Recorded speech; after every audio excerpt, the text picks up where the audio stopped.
지금부터 1월 둘째 주 주일 예배를 존귀하신 예수님 이름으로 시작하겠습니다. 우리 왕이신 나의 하나님 함께 찬양하겠습니다. 왕이신 나의 하나님, 내가 주를 높이고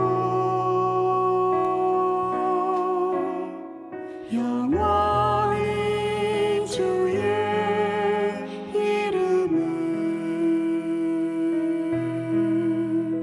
송축하리이다.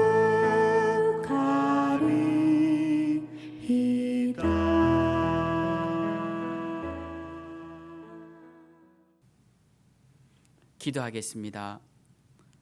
하나님 아버지 감사합니다. 2020년도 은혜 가운데 무사하게 지나게 하시고 2021년도 또 강건하게 시작해 하심을 감사드립니다. 세상이 흉흉한 가운데서 저희들 함께 모여 예배드리지는 못하지만 각자의 자리에서 하나님을 향한 마음을 가지고 이렇게 영상으로나마 또 예배드리게 하심을 감사를 드립니다. 각자의 자리가 하나님의 성전이 되게 하시고 그곳에 주님 임재하셔서 오늘도 하나님 기뻐 받으시는 귀한 예배를 드리는 우리 생명샘 온 성도님들이 되게 하여 주시옵소서. 이 시간을 주님께 의탁드리옵고 살아계신 예수님 이름으로 기도하옵나이다. 아멘. 우리 찬송 246장 나 가나안 땅 귀한 성에 함께 찬양하도록 하겠습니다.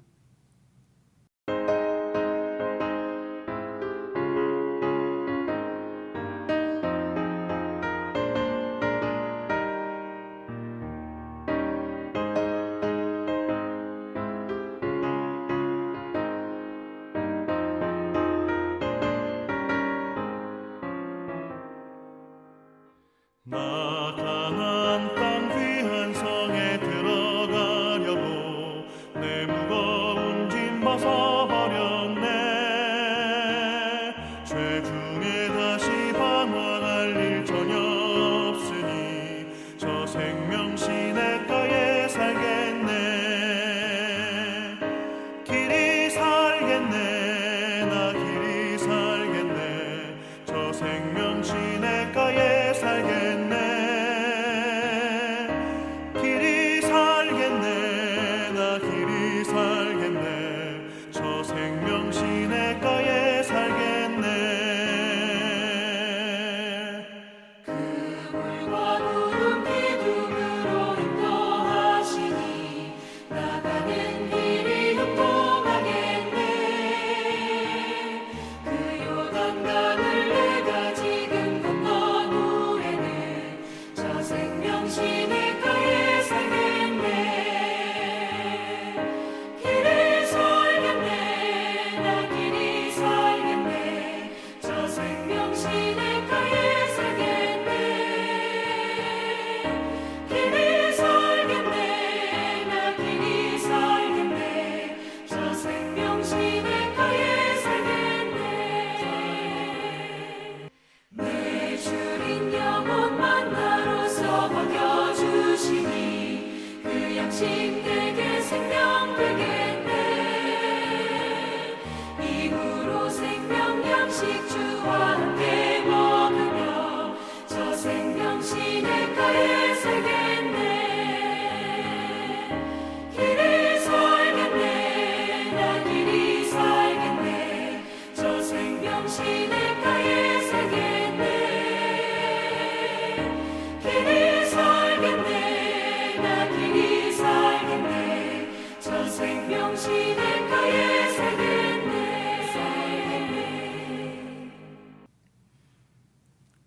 우리 이 시간 다 같이 합심으로 기도하도록 하겠습니다. 기도하실 때 우리 코로나 전국이 빨리 끝날 수 있도록 위해서 기도해 주시고 또 나라와 민족을 위해서 기도해 주시되 이 나라의 민족이 갈라진 마음들이 하나가 되게 하시고 또 갈려진 남과 북이 평화롭게 하나가 되게 하시고 또 위정자들에게 지혜 주셔서 이 어려운 시기를 잘 헤치고 나아갈 수 있게 달라고 기도해 주시고, 우리 한국 교회를 위해서 기도해 주실 때 이번 코로나로 인하여서 교회들이 새롭게 변화되고 쇄신되는 역사가 일어날 수 있도록 우리의 예배가 다시 한번 신령과 진정으로 영과 진리로 드리는 예배로 회복될 수 있도록 기도해 주시고, 우리 생명샘 교회를 위해서도 기도해 주실 때 우리 교회가 주님을 기쁘시게 하는 교회요, 또 그 이름대로 생명의 샘이 되는 그런 교회가 되게 달라고 기도하시고,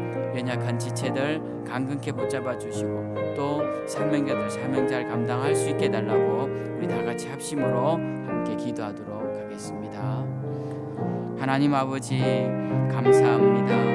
오늘도 이 시간 저희들 주님의 전으로 불러주셔서 마음을 모아 또 주님 앞에 기도하게 하심을 감사를 드립니다. 이 시간 뜻모아 정성모아 주님 앞에 기도하오니 우리 기도 가운데 함께하여 주시옵소서. 특별히 코로나로 인하여서 어려움을 겪고 있는 연약한 자들을 긍휼히 여겨주시고, 하나님 그들을 불쌍히 여기셔서 속히 이 코로나라는 질병에서 이기게 하여 주시고, 백신과 치료제가 속히 보급되어서 많은 사람들이 살아날 수 있도록 은혜 다하여 주시옵소서. 무엇보다 이 일로 인하여서 경제적 위기에 빠진 사람들이 너무나 많습니다. 하나님 그들을 불쌍히 여겨주시고, 하나님 이 코로나의 질병으로 말미암아 경제적 어려움을 겪는 모든 이들 위해서도 주님 속히 이 전국이 끝날 수 있도록 은혜를 베풀어 주시옵소서.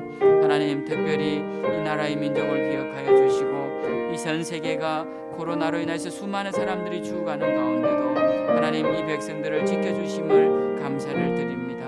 하나님 이 백성들 주님 붙잡아 주시되, 특별히 이 남과 북이 나누어져 분단된 족을 불쌍히 여겨주시고, 주님 또한 이 남한 땅에서도 서로 마음이 나누어져 대립된 가운데 있는 자들을 긍휼히 여기셔서 주님 속히 이 나라의 민족이 하나가 되게 하시고 또 평화롭게 공존할 수 있도록 축복하여 주시옵소서. 하나님 특별히 이 한국교회를 기억하여 주시고, 하나님 이 강산에 고을마다 마을마다 세워주신 교회들 가운데 성령 바람을 불어주시고 다시 한번 부흥의 불길이 타오르게 하여 주시고, 이번 코로나로 인하여서 다시 한번 우리 한국교회가 새로워지게 하시고, 하나님께 예배하는 우리 예배가 다시 새로워지는 역사가 일어나게 하여 주시옵소서. 하나님 특별히 우리 생명샘 교회를 기억하여 주시고, 우리 교회가 주님을 기쁘시게 하는 교회가 되게 하시며, 2021년도는 더욱더 우리 마음이 하나 되고 충성하여 하나님 나라와 주의 영광을 위해 더욱더 사명 잘 감당하는 우리 생명샘 모든 지체들이 되게 하여 주시옵소서. 사명자들을 붙잡아 주시고 부족한 종을 비롯하여 모든 중직들과 일꾼들이 사명 잘 감당할 수 있도록 하나님 힘과 능력을 부어주시고 전심으로 주님을 향하는 마음들을 허락하여 주시옵소서. 하나님 특별히 연약한 지체들을 기억하여 주시옵소서. 주님 그들의 연약한 몸에 주님 치유의 강세를 비추어 주시고 성령의 회복의 기름을 부어 주셔서 하나님 그들이 살아나는 역사가 일어나게 하시고 강건케 되어지는 역사가 일어나게 하여 주시옵소서. 주님 이 시간도 우리 기도와 간구 가운데 함께 하셔서 우리 제단 가운데 은혜의 불을 내려 주실 줄 믿고 모든 것 주님께 감사드리며 살아계신 예수님 이름으로 기도하옵나이다. 아멘. 우리 시간 광고 함께 보도록 하겠습니다. 우리 사회적 거리두기 2.5 단계가 연장이 되어서 1월 17일까지 대면 예배는 드릴 수 없게 되었습니다. 속히 만나 뵐 수 있도록 이 코로나 상황이 빨리 정리될 수 있도록 우리 다 함께 기도해 주시기 바랍니다. 성경 필사와 성경 일독을 시작하신 분들이 계십니다. 지난 수요일 광고 드린 것처럼 인터넷을 이용하셔서 필사를 하시는 분들, 또 통독 성경을 이용해서 일독을 또 시작하신 분들, 각자의 상황에 맞춰서 이제 시작하신 분들이 계신데, 우리가 이번 2021년도는 더욱더 말씀을 가까이 하는 그런 시간을 가져보시길 부탁을 드립니다. 또 하나 광고를 드릴 것은 온라인 성경 공부를 시작합니다.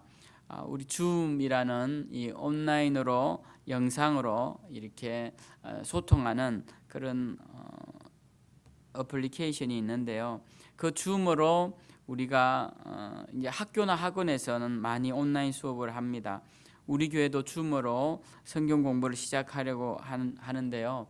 이건 어느 정도 뭐 기본적인 어떤 인터넷 사용만 하면 그 앱을 깔면 되기 때문에 그렇게 어려운 것은 아닙니다. 그러니까 참가를 원하시는 분들이 있으시면 제게 개인톡을 주시고 그러면 제가 그분들 위주로 시간을 정한 뒤에 그 다음에 방을 개설한 뒤에는 그것을 우리 말씀방에다가 그 주소를 올리면 그걸 클릭하면 누구든지 들어올 수 있게 됩니다.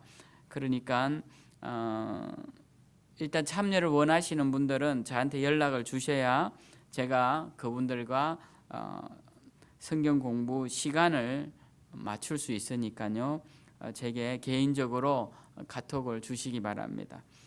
내용은 성경 기초반부터 시작하려고 합니다. 가장 기초적인 신앙생활 5주 과정, 기초 신앙생활 5주 과정부터 하고 또 그다음 이어서 계속 해 나가려고 합니다.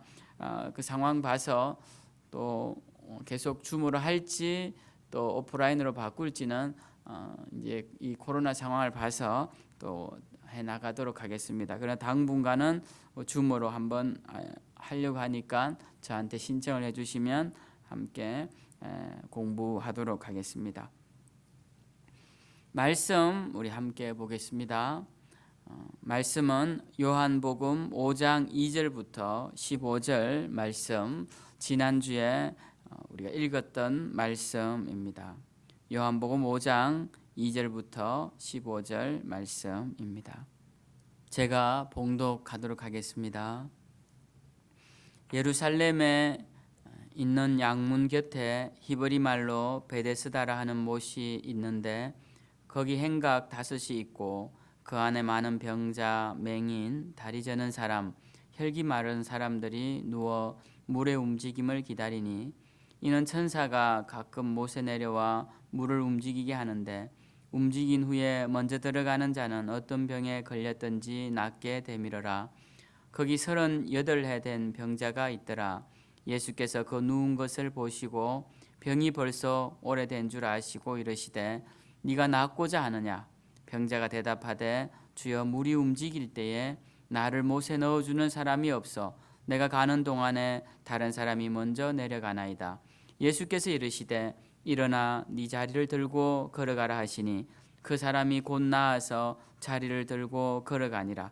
이날은 안식일이니 유대인들이 병 나은 사람에게 이르되 안식일인데 네가 자리를 들고 가는 것이 옳지 아니하니라. 대답하되 나를 낫게 한 그가 자리를 들고 걸어가라 하더라 하니 그들이 묻되 너에게 자리를 들고 걸어가라 한 사람이 누구냐 하되 고침을 받은 사람이 그가 누구인지 알지 못하니 이는 거기 사람이 많으므로 예수께서 이미 피하셨음이라.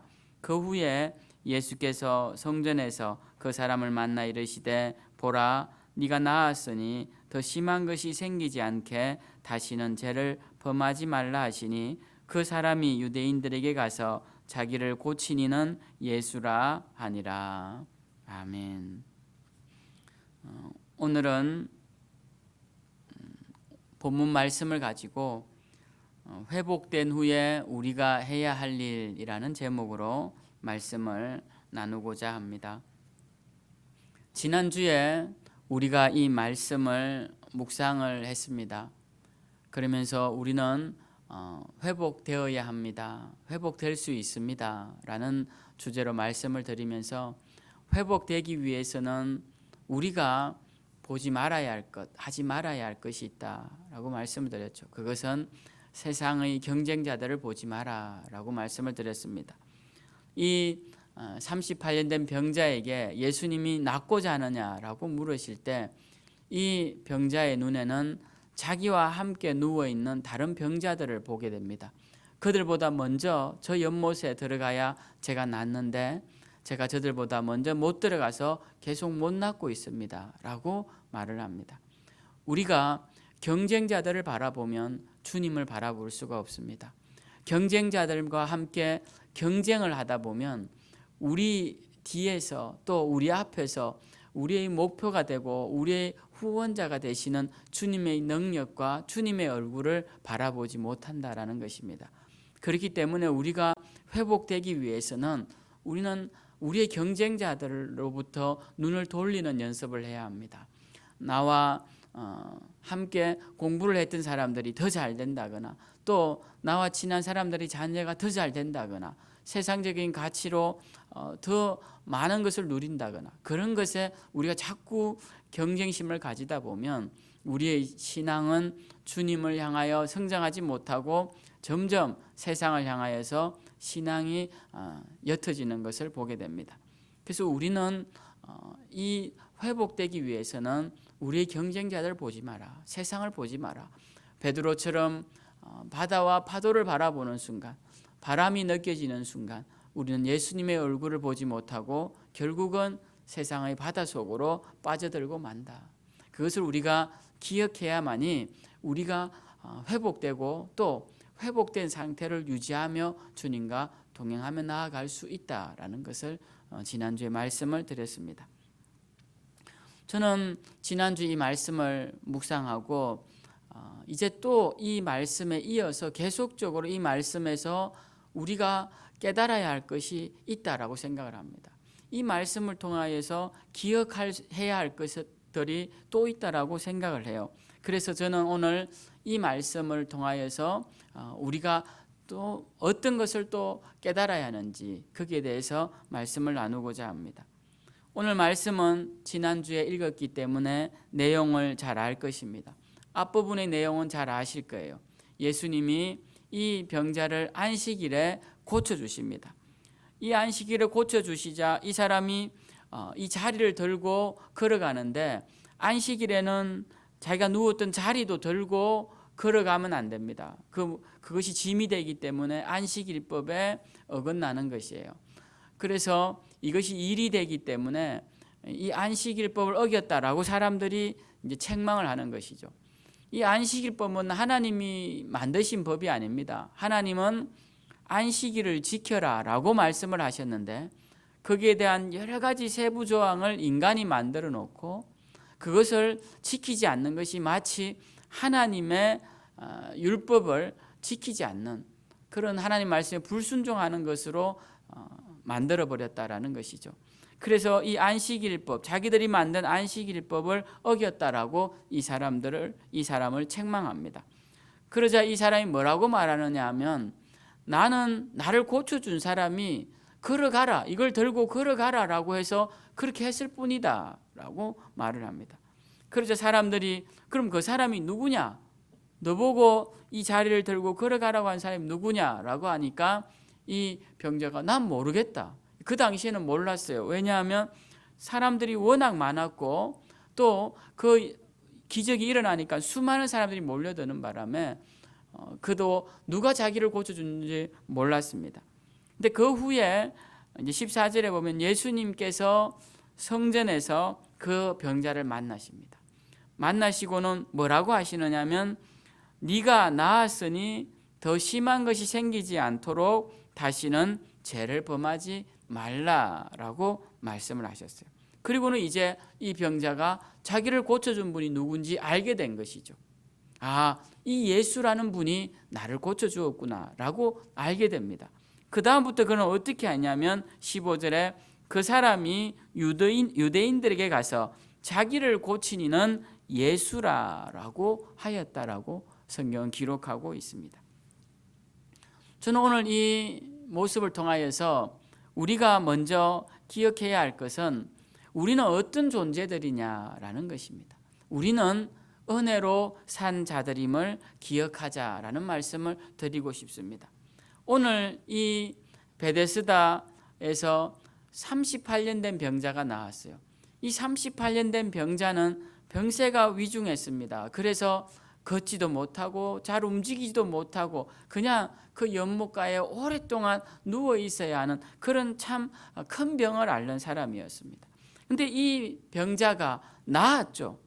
나았습니다. 근데 우리가 오늘 이 베데스다 못에서 낳은 이 사람을 보면서 이 사람이 왜 낳았는가 라고 생각했을 때 그 사람이 도대체 뭘 했길래 낳았는가 라고 질문해 보면 그 대답은 그 사람은 한 게 아무것도 없다라는 것입니다.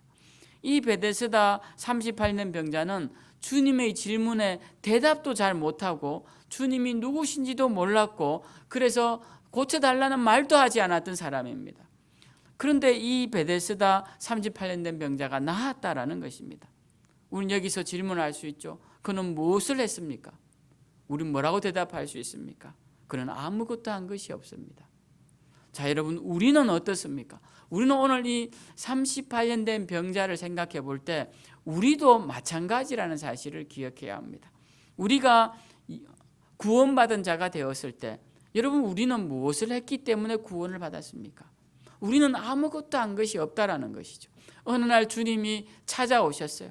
다른 사람을 통하여서 먼저 예수님을 믿을 사람을 통하여서 우리에게 찾아오셨어요. 그 이름을 전해주셨습니다. 그래서 우리는 아무런 자격도 없고 아무런 노력도 없이 예수님을 믿게 되었고 구원을 받았다라는 것입니다.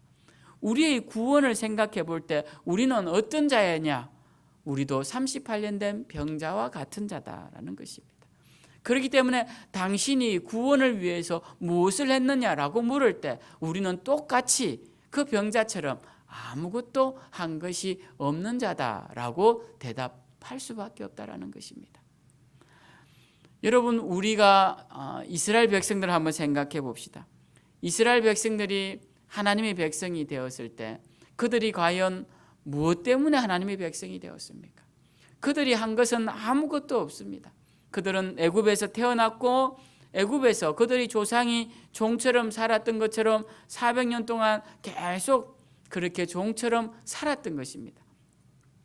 그런데 어느 날 하나님이 그들에게 찾아오셨죠. 모세를 보내셔서 그들에게 찾아오셨습니다. 그리고 그들을 이끌고 광야로 나가십니다. 그 광야로 나갈 때 그 홍해가 갈라질 때 그들이 무엇을 했습니까? 아무것도 한 것이 없죠. 그들은 홍해 앞에서 그냥 서 있기만 했던 것입니다. 하나님께서 홍해를 갈라주셨어요. 그 홍해를 갈라진 홍해길을 건너서 광야로 나왔을 때 그들이 무엇을 했습니까? 그들이 양식을 얻기 위해서 농사를 짓거나 우유를 얻기 위하여서 양떼를 기르거나 그렇지 않았습니다. 그들은 하나님이 주시는 만나로 양식을 먹었고 또 하나님이 주시는 물로 식수를 행하였고 식수를 얻었고 또 하나님이 불과 구름 기둥으로 그들을 보호하심 속에서 안전하게 광야길을 걸어갔다라는 것이죠. 그리고 그들이 요단강을 건너 여리고성을 이길 때도 그들이 무엇을 했습니까? 그들은 그냥 성을 돌기만 했습니다. 모든 것은 하나님이 행하셨다라는 것입니다. 하나님께서 이스라엘 백성을 하나님 백성 삼으실 때 그 모든 일은 하나님이 하셨어요. 이스라엘 백성들이 하나님의 백성이 되기 위해 무엇을 했느냐라고 물을 때 우리는 그들은 아무것도 한 것이 없다. 도리어 원망이나 안 했으면 다행이지 불평이나 안 했으면 다행이라고 말할 수밖에 없는 것이죠.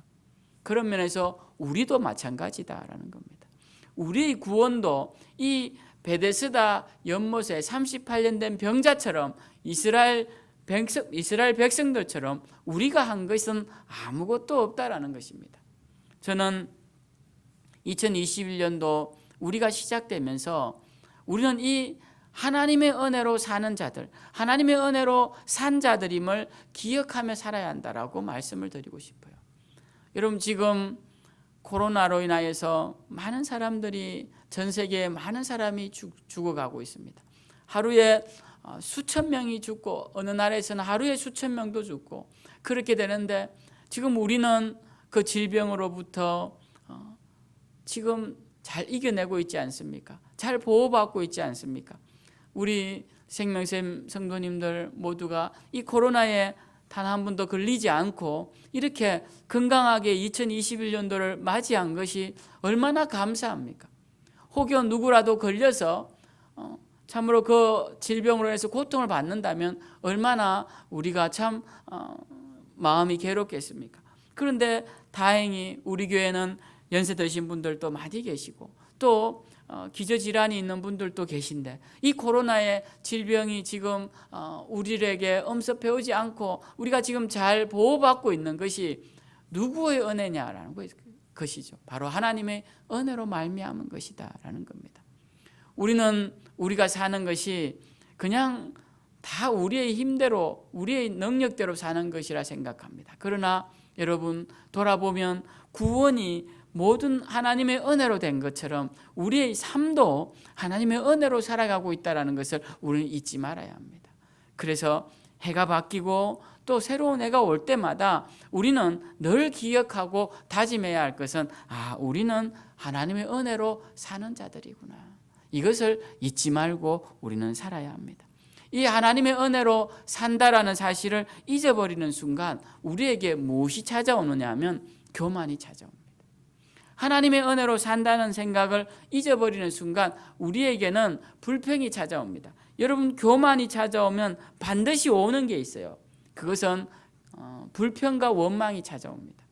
교만과 공존할 수 없는 게 있습니다. 그것은 감사예요. 그래서 교만한 사람은 절대 감사하지 않습니다. 왜? 내가 능력이 있어서 이룬 일인데 이것이 감사할 일이 뭐가 있습니까? 내가 열심히 공부해서 얻은 성과물이고 내가 열심히 노력해서 얻은 직장이고 내가 열심히 노력해서 한 승진이고 지위인데 내가 감사할 게 뭐 있습니까?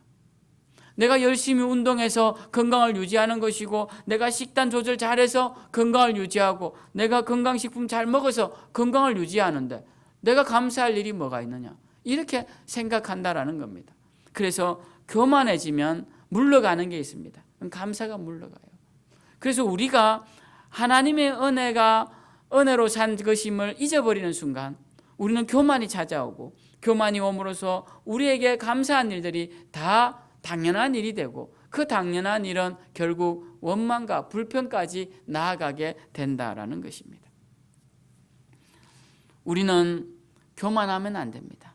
우리는 불평하고 원망하면 안 됩니다. 이것은 은혜로 사는 자들이 행해서는 안 될 일이고 은혜가 사라진 자들에게 찾아오는 것이다라는 겁니다. 여러분 교만해지고 불평하면 그 다음에 반드시 오는 게 있어요. 하나님의 심판이 옵니다. 하나님께서는 교만한 자를 싫어하십니다. 성경에서도 하나님은 교만한 자를 미워하신다고 되어 있어요. 교만하고 원망하는 자를 하나님은 미워하십니다. 그래서 이스라엘 백성들이 광야에서 왜 하나님 앞에서 심판받았습니까? 하나님께 원망했기 때문에 그런 겁니다. 그들이 그 광야길을 걸어가는 것이 하나님의 은혜라는 사실을 잊어버리는 순간 그들에게 원망이 찾아오고 그 원망으로 인해서 무엇이 왔습니까? 하나님의 진노가 찾아오지 않았습니까? 오늘날도 마찬가지입니다.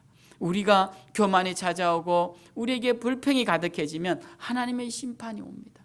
하나님의 재앙이 찾아온다라는 것입니다. 이것을 우리는 두려워할 줄 알아야 한다라는 것입니다. 그래서 2021년도 우리는 기억해야 할 것이 우리는 하나님의 은혜로 사는 자들이다. 하나님의 은혜로 2020년도 지켜주셨고 21년도도 그렇게 살아가는 자들이다라는 것을 우리는 잊지 말아야 할 것입니다. 두 번째로 오늘 말씀을 통하여서 우리가 기억하고 싶은 것은 우리가 하나님의 은혜로 우리의 구원에 우리가 한 것이 아무것도 없습니다. 구원받을 때 우리가 한 것은 아무것도 없어요. 그러나 우리가 한 것은 없어도 할 것은 있다라는 것을 잊지 말아야 합니다. 우리가 구원을 위해서 우리가 한 것은 없지만 구원받은 후에 우리가 해야 할 것은 있다라는 것입니다. 우리가 이것을 생각지 못하고 구원받을 때 아무것도 우리가 한 것이 없으니 우리는 앞으로도 우리가 할 것이 아무것도 없다라고 생각하는 경향이 있습니다. 근데 그렇지 않습니다. 신앙은 구원받을 때는 우리의 노력이 아무것도 없었지만 구원받은 후에는 우리가 해야 할 것이 있다는 것을 잊지 말아야 합니다. 오늘 본문 14절이 그것을 증명해 줍니다. 이 고침을 받은 사람 자기 노력으로 고침을 받은 것이 아니죠. 하나님의 은혜로 예수님의 그 사랑 은혜로 고침을 받았습니다. 근데 고침을 받은 후에 14절에 보면 예수님을 성전에서 만나죠. 그때 예수님이 뭐라고 그 병자에게 명령하시느냐 하면 네가 나았으니 더 심한 것이 생기지 않도록 다시는 죄를 범하지 말라라고 말씀하십니다. 이거 아주 엄중한 말씀이죠. 네가 다시 죄를 범하면 예전 38년 동안 앓았던 그 병보다 더 중한 병에 걸릴 것이다라는 말씀이다라는 겁니다. 그러니까 이 말씀은 어디에 방점이 있냐면 절대 죄를 짓지 말라라는 것에 큰 의미가 있다라는 것입니다. 그러면 죄를 짓지 않을 수 있느냐? 죄를 짓지 않을 수 있다라는 말씀이 아니라 죄를 짓지 않기 위해서 노력하고 그 죄를 짓지 않는다라는 것은 거룩을 위해서 힘쓰라라는 말씀입니다. 그래서 여러분 그리스도인이 되었다면, 우리가 구원을 은혜로 받았다면 그 다음 우리가 해야 할 일이 무엇이냐면 우리는 거룩을 힘써야 한다라는 겁니다. 성경은 거룩함을 굉장히 강조합니다. 특히 거룩함에 대해서 가장 강조하고 있는 책은 구약성경 레위기라고 할 수 있습니다.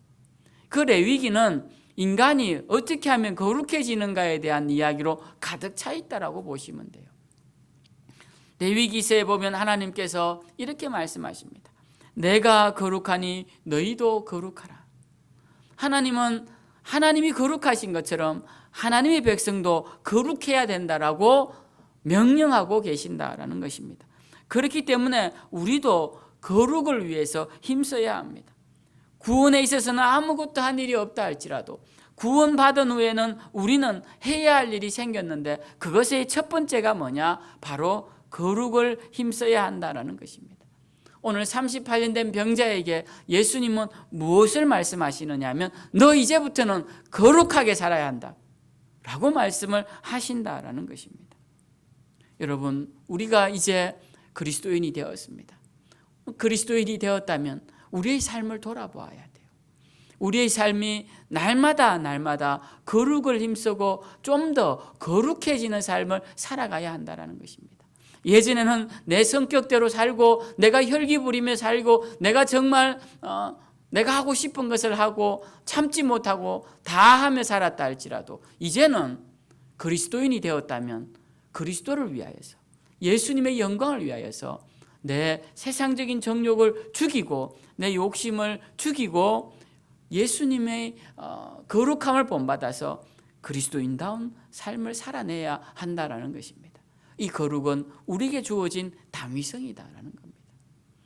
사람은 모두 악하고 약하지만 그러나 악하고 약하다고 우리의 죄악된 모습들을 합리화할 수는 없다라는 것입니다. 우리 그리스도인들은 비록 악하고 약하지만 그래도 예수 그리스도의 은혜로 우리가 구원을 받았기 때문에 우리는 거룩을 힘쓰고 또 거룩해지도록 노력해야 한다는 것입니다. 그것은 예수님의 명령이다라는 것입니다. 우리가 정말 38년 된 병자처럼 예수 그리스도의 은혜를 받기를 원한다면, 그 축복을 받고 그 놀라운 기적을 체험하기를 원한다면 그 병자에게 하신 주님의 말씀도 우리의 말씀이 되어야 한다라는 것입니다. 그래서 우리는 오늘 이 말씀을 통하여서 우리는 거룩을 힘쓰는 자들이 되어야 되겠다. 두 번째, 우리가 해야 할 일이 또 있습니다. 구원을 받을 때는 아무것도 한 게 없다 할지라도 구원받은 후에 우리가 해야 할 일은 예수의 증인이 되어야 한다라는 것입니다. 오늘 본문 15절 말씀을 보십시오. 이 병자가 유대인들에게 가서 무엇을 이야기합니까? 나를 고친 분은 예수다라고 이야기를 합니다. 그 말 속에는 어떤 의미가 있습니까? 나를 고친 분이 예수니 너희도 예수를 따라라라는 말이 그 속에 들어가 있지 않습니까? 나를 고친 분이 예수니 그분을 믿어라라는 말이 그 속에 들어가 있다라는 것입니다. 이 사람은 이제 무엇이 되었느냐 하면 예수의 증인이 되었다라는 것입니다. 여러분, 그리스도인의 중요한 의무가 무엇일까요? 내가 그리스도인이 되었으면 그걸로 대체 오케이 하고 그냥 룰루랄라 살아가는 게 아닙니다. 그리스도인이 되었다면, 그 멤버십을 가졌다면 그 멤버십으로서의 기본적으로 해야 할 일이 있다라는 것입니다. 그 두 번째가 바로 예수의 증인으로 살아야 한다라는 것입니다. 사도행전에 보면 사도행전 1장 22절에 보면 가룟 유다가 예수님을 판 뒤에 스스로 목숨을 끊어 죽죠. 자살을 합니다. 그러니까 12제자가 이제 11제자가 되죠. 그러자 이 11제자가 이 부족한 이 원래 12명이었으니까 이 한 명을 채우자라고 이제 의견을 모읍니다. 그리고는 그 한 명을 채우기로 제비를 뽑는데 그 제비를 뽑을 때 이 사람들이 뭐라고 말을 하냐면 이렇게 말을 합니다. 하나를 더 뽑아 우리와 같이 예수의 부활의 증인이 되게 하자. 이렇게 말을 합니다. 그러니까 한 명을 더 뽑아서 이 사람을 무엇으로 삼자는 것이냐면은 예수의 부활의 증인으로 삼자라는 것입니다. 우리와 같이. 그리고 이들은 자신들을 소개할 때도 사도행전 2장 32절에 보면 이렇게 자신을 소개합니다. 예수를 하나님이 살리신 일의 증인이라. 즉 예수의 증인이다라고 자기들을 소개하고 있다라는 것입니다. 여러분, 오늘 이 병자도 고침을 받은 후에 무엇을 합니까? 예수의 증인으로서의 삶을 살죠. 그리고 제자들도 부활하신 예수님을 만난 후에 그 예수님의 증인이 된 삶을 살아가고 있습니다. 그것을 다짐하는 것이죠. 우리도 마찬가지입니다. 우리가 구원받기 전에는 아무것도 한 것이 없어요. 구원받기 전에는 우리가 구원받을 만한 아무것도 한 게 없습니다. 그러나 구원을 받았다면, 이제 하나님의 은혜로 구원을 받았다면 우리는 할 일이 생겼는데 그것이 바로 예수의 증인으로 살아야 할 책임과 의무가 생겼다라는 것입니다. 요한계시록 17장에 보면요, 지난주에 수요 예배 때 제가 말씀을 전했는데요, 거기 보면 세상 권세의 상징인 엄녀가 나옵니다. 엄녀. 이 엄녀가 화려한 옷을 입고 온갖 보석으로 치장을 하고 그 손에 잔을 들었는데 그 잔에 붉은 포도주 같은 붉은 술이 담겨 있죠. 붉은 액체가 담겨 있습니다. 그 붉은 액체가 무엇이냐? 성경에는 그것이 바로 성도들의 피요 예수의 증인들의 피다라고 말을 합니다. 그러니까 제가 오늘 그 부분에 대해서는 수요 예배 때 말씀을 드렸고, 제가 오늘 말씀드리고 싶은 것은 그 피를 설명할 때 성도의 피요 예수의 증인들의 피다라고 되어 있기 때문에 이것은 같은 의미를 다른 단어로 반복함으로써 그 의미를 강조하는 문학적 표현인데, 그러니까 이 성도와 예수의 증인은 같은 말이다라는 것입니다. 성도는 누구냐라고 했을 때 나는 교회 다니기 때문에 성도입니다. 아니라는 것이죠. 성도의 정의가 여기 요한계시록 17장에 나오고 있다는 것입니다. 성도의 정의는 무엇입니까? 바로 예수의 증인이라는 것입니다. 예수의 증인된 자가 성도라는 것이에요. 그래서 내 삶에 예수 그리스도의 증인된 삶이 나타나지 않으면 그는 성도가 아니다라고 할 수 있는 것이죠. 우리는 오늘 이 말씀을 통하여서 이것을 기억해야 합니다. 38년 된 병자가 그가 나음을 입을 때는 아무한 공로가 없지만 그가 나음을 입고는 그가 거룩한 삶을 살도록 예수 그리스도로부터 명령을 받고 그 또한 예수님의 이름을 전하는 예수의 증인된 삶을 살았구나. 그것을 봄으로써 우리의 삶을 돌아봐야 되는데 우리가 구원받을 때는 아무 공로 없이 구원을 받았구나. 그래서 너무 감사하구나. 그렇다면 이제 내가 구원받은 자로서 어떤 삶을 살아야 하느냐? 내가 거룩한 삶을 살아야겠구나. 내가 이젠 예수의 증인으로 살아야겠구나. 그것을 우리가 다짐하며 나아가야 한다는 것입니다. 2021년도 목표가 우리가 이제 성경 일독과 또 성경 필사를 시작했지만 여러분 이건 부수적인 일입니다. 성경을 일독을 하고 이독을 하고 다독을 한다 할지라도 여러분 그 결과물이 나와야 합니다. 성경을 필사를 했으면 그 결과물이 나와야 해요. 그 결과물이 뭡니까? 그 궁극적인 목표가 무엇입니까? 그것은 바로 우리가 거룩한 삶을 살게 되는 것입니다. 말씀을 통하여서 우리가 거룩해지는 법을 배우고 거룩한 삶을 살도록 노력하게 되는 것입니다. 말씀을 통하여서 우리가 예수의 증인이 되는 것입니다. 우리가 예수의 이름을 높이기에 담대한 마음을 얻는 것이, 말씀을 읽다 보면 사도들도 그렇게 살았구나, 성도들이 그렇게 살았구나, 마지막 때 주님을 기쁘시게 하는 것이 바로 이 예수의 증인으로 살아가는 것이구나 라는 것을 말씀을 통해 깨닫고 그렇게 살아가는 것이 바로 우리의 목표다라는 것입니다.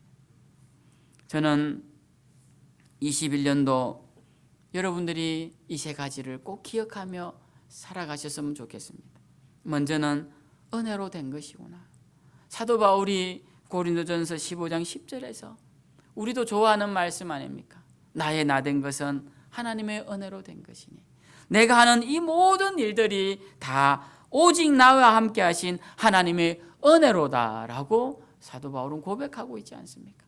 그가 주님을 위해 얼마나 많은 일을 했습니까? 그러나 내가 한 모든 수고는 다 나와 함께 하신 하나님의 은혜로 가능한 일이었다. 그리고 내가 나로서 존재하는 것조차도 다 하나님의 은혜 때문이다.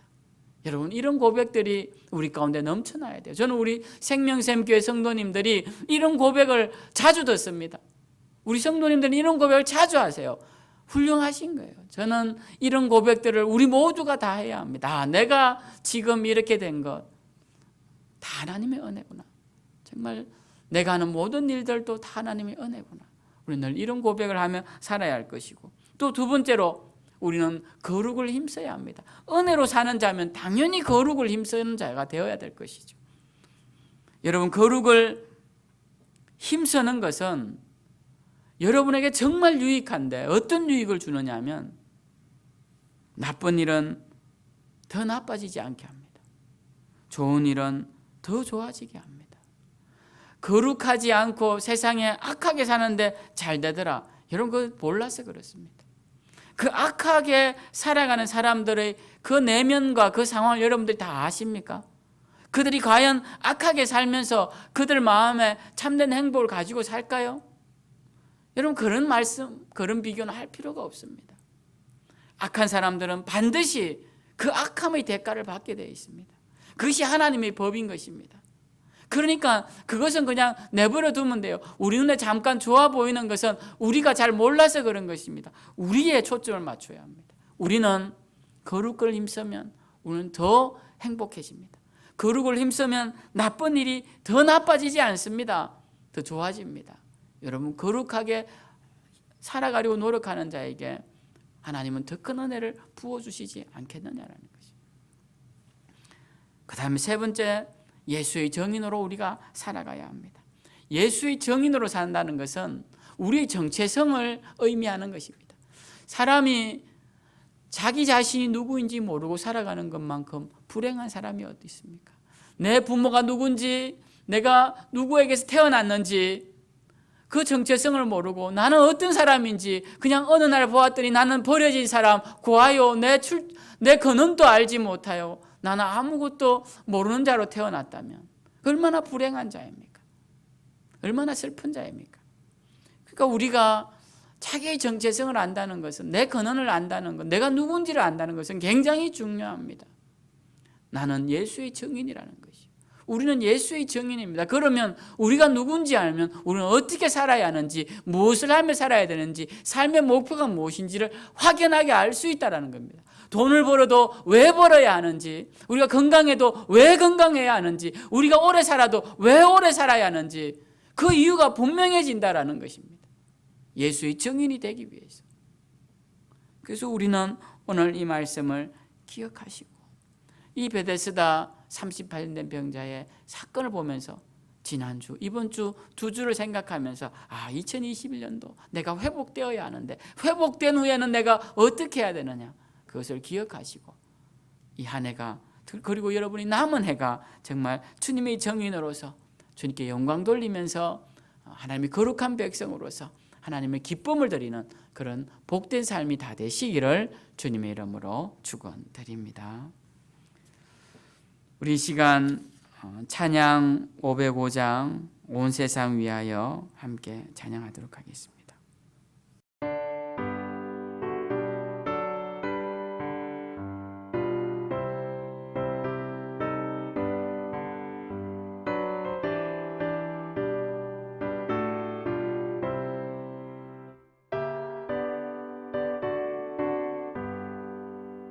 온 세상 위하여 나 복음 전하리 만 백성 모두 나와서 주 말씀 들으라 죄 중에 빠져서 헤매는 자들아 주님의 음성 듣고서 너 구원받으라 전하고 기도해 매일 증인 되리라 세상 모든 사람 다 듣고 그 사랑 알도록 온 세상 위하여 이 복음 전하리 저 죄인 회개하고서 주 예수 믿으라 이 세상 구하려 주 돌아가신 거 나 증거하지 않으면 그 사람 모르리 전하고 기도해 매일 증인 되리라 세상 모든 사람 다 듣고 그 사랑 알도록 온 세상 위하여 주 은혜 임하니 주 예수 이름 힘입어 이 복음 전하자 먼 곳에 나가서 전하지 못해도 나 어느 곳에 있든지 늘 기도 힘쓰리 전하고 기도해 매일 증인 되리라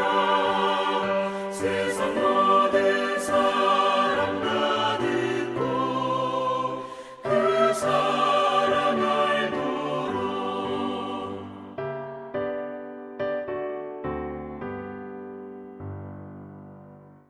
기도하겠습니다. 하나님 아버지 감사합니다. 세상이 흉흉하고 어려운 가운데도 저희들 지켜주시고 보호하여 주심을 감사를 드립니다. 하나님, 우리가 하나님의 백성 된 것도 또 우리의 생명이 지금까지도 살아있는 것도 그리고 지금 현재 나에게 주어진 이 모든 것들이 다 하나님의 은혜임을 믿고 감사를 드립니다. 우리가 38년 된 저 병자와 다를 바가 없는 존재임을 기억합니다. 하나님, 그가 아무 공로 없이 그 38년 동안 앓았던 그 중병을 주님 앞에서 치료받고 새 사람이 된 것처럼 하나님, 우리 아무 공로 없이 주님의 은혜로 주님 하나님의 백성이 되어 사오니 하나님, 이제 우리의 남은 시간들은 주님 기뻐하시는 삶을 살아내게 하시되 주님이 거룩하게 살아라고 하셨으니 거룩을 힘쓰는 자들 되게 하시고 예수님이 증인이 되어서 우리를 살리신 분이 누군지 담대히 전하는 우리 생명샘교회 온 성도님들이 다 되도록 축복하여 주시옵소서. 하나님, 우리가 앉아 예배드리는 자리가 예배의 처소가 되게 하시고 하나님 임재하시는 성전이 되게 하시며 우리가 만나는 사람들에게 그 그리스도를, 살아계신 그리스도를 전함으로써 주님, 우리의 입술이 주님 나팔수가 되게 하시고 복음의 나팔수가 되게 하시고 복음의 증거자가 되는 삶이 되게 하여 주시옵소서.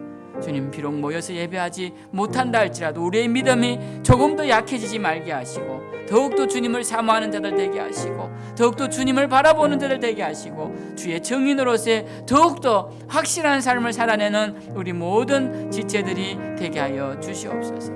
주님, 오늘도 주님 주신 은혜에 감사하는 귀한 백성들 축복하여 주시고 주님, 그 감사의 마음들을 주님 다 받아 연락하여 주셔서 그들의 삶 가운데 더욱더 감사가 넘쳐나게 하시고 그래 주님께 기쁨을 올려드리는데 조금 더 부족함이 없는 우리 생명샘 온 지체들이 되게 하여 주시옵소서. 드려진 예물 주님 연락하여 주시고 그들의 삶의 자리에 세상이 줄 수 없는 하늘의 보물들로 가득가득 채워주시기를 간절히 빌고 원하오며, 이제는 우리 구주 예수 그리스도의 그 크신 사랑과 우리 아버지 하나님의 놀라우신 은혜와 성령님의 감화 감동 내주 인도하심이 오늘 말씀을 통하여서 예수님의 정인된 삶, 거룩한 삶을 살아가며 주님 주신 은혜에 감사하며 살아가기로 다짐하는 사랑하는 귀한 성도님들 머리 위에, 그들의 가정 위에, 주님 어린 생명들 위에 이제로부터 영원토록 함께 하시기를 간절히 축원하옵나이다. 아멘.